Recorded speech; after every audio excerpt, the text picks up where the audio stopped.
அரசியல் மோதல் தான் அதில் ஒரு கொள்கை இருக்கிறது என்று தான் நாம் பார்க்க வேண்டும்.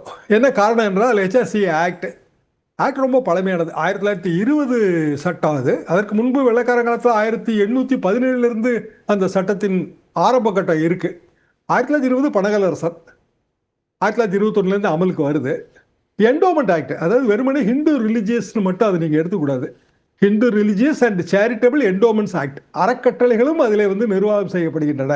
இது அதில் அடிக்கோடிட வேண்டிய ஒரு விஷயம்.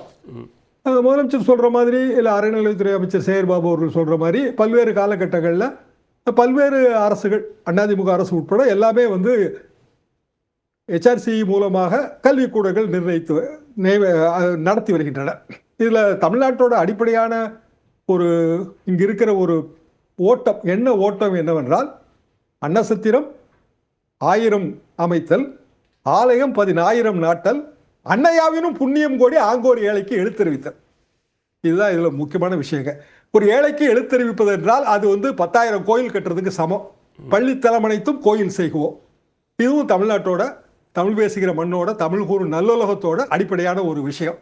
எனவே HRC ஃபண்ட்ஸ் மூலமாக கல்விக்கூடங்கள் கட்டக்கூடாதுன்னு சொல்ல முடியாது. எதிர்க்கட்சி தலைவர் என்ன விளக்கம் கொடுக்குறாருன்னா, கோயில் நிதியிலிருந்து கட்டும்போது நிர்வாக சிக்கல்கள் வரும் என்கிற விளக்கத்தை அவர் மாலை கொடுக்கிறார். காலை வரைக்கும் அப்படியான விளக்கம் வரவில்லை. நிர்வாக சிக்கல்கள் வராமல் பார்த்துக் கொள்வதற்கு அதில் ஏற்கனவே பல்வேறு கட்டுப்பாடுகள் இருக்கின்றன.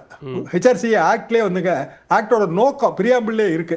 ஆக்டோட நோக்கம் என்ன அப்படின்னா, டிரான்ஸ்பரன்சி 1, டு பிரிவென்ட் மிஸ்மேனேஜ்மெண்ட் 2, மூணாவது HRC ஃபண்ட்ஸ் மூலமாக பெனிஃபிஷியல் ஆக்டிவிட்டி செய்கிறது, மக்களுக்கு தேவையான விஷயங்களை செய்வது. இதான் ஆக்டோட நோக்கமே. தமிழ்நாடு மட்டும் இல்லை, ஆந்திரா, கேரளா, மகாராஷ்டிரா, ஒரிசா, பல்வேறு மாநிலங்களில் இருக்கு.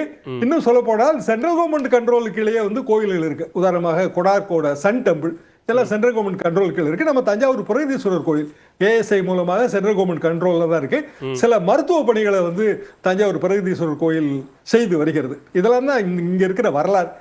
எனவே பாரதிய ஜனதாவே சொல்லாத விஷயம் என்று முதலமைச்சர் சொல்வதில் ஒரு பொருள் இருப்பதாகத்தான் நான் உணர்கிறேன். ஏன்னா பாரதிய ஜனதாவின் அமைப்புகள் VHP தான் இந்த கோரிக்கையை எப்போதுமே முன்வைக்கும். இந்து கோயில்களிலிருந்து அரசு வெளியேற வேண்டும்ங்கிற கோரிக்கையை முன்வைப்பது எப்போதுமே VHP தான். டால்பின் ஸ்ரீதர் அவர்களுக்கு இது நன்றாகவே தெரியும், எனக்கும் அது நன்றாகவே தெரியும்.